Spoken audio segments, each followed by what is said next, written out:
Now, don't you think that would be the beginning of all the problems? Because if you take history, all the major battles have been fought because of theism, because of religion. Uh, this thing would be could be labeled differently. I mean, a temple in every city could be No, labeled. I did not say temple in every city, did I say that? I said you must… your home, your city, your town and your state and your nation and the world should become like a temple. That cannot be done by building more temples. That can only be done by you being in touch with the divine. And anyway, about the major wars, you need to understand this. There never was any kind of religious war till about 2000 years ago, okay? Not even 2000, about 1700 years ago. There never was, because in the East, in this part of the world, there was no such thing as religion.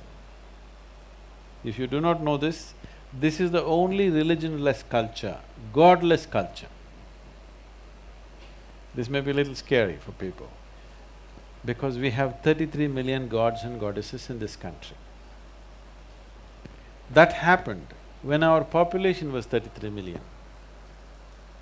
Since then, our population has increased, but we did not create enough gods and goddesses. Because of Western influence, we started feeling ashamed of gods and goddesses. If each one of you… there's something called as Ishtadevata, you can create your own god. You don't like any of the things available, you can make a tree in your house, God, you worship it. Nobody will think it's an odd thing in this country. There's a rock in your garden, you can worship it, nobody will think it's odd. You can worship your mother, you can worship your wife, you can worship your child, you can worship a cow, whatever you want. But the important thing is, there should be devotion in your heart, because if there is no devotion, with this much intelligence, this animal will go crazy. It needs devotion. Devotion means not about God, about you, isn't it? Is devotion about you or about God? Whose quality does it change? Whose quality does it change? Your quality or God's quality? It's about you. It's about transforming you into a certain level of sweetness which cannot be contaminated from outside. This is what devotion means. That you are devout means you have created a certain sweetness in your emotion which cannot be contaminated, which cannot be made bitter by somebody else. If you love this person, if this person gets against you, your love becomes poison, isn't it? Yes or no? So devotion is that dimension of intelligence where you know how to manage your sweetness irrespective of what the world is doing to you and the people are doing to you. If you don't have this capability, you will not go very far in this world, isn't it? If you have the fear that you could become bitter, you will only take baby steps in your life. If you know no matter what happens, this is how I am. It does not matter what happens to me in this world, this is how I will be. If this assurance you have, only then you take full strides into the world.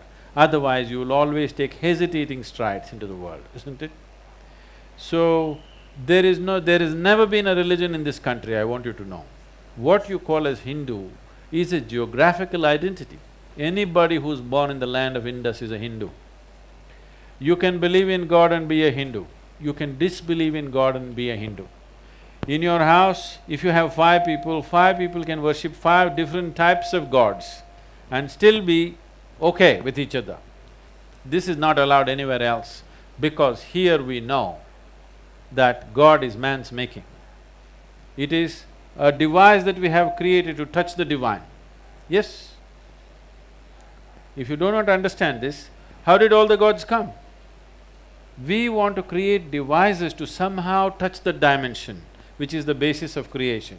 So we evolved a whole technology of God-making, not just creating forms, energizing them in such a way that it will assist you to touch that dimension of life.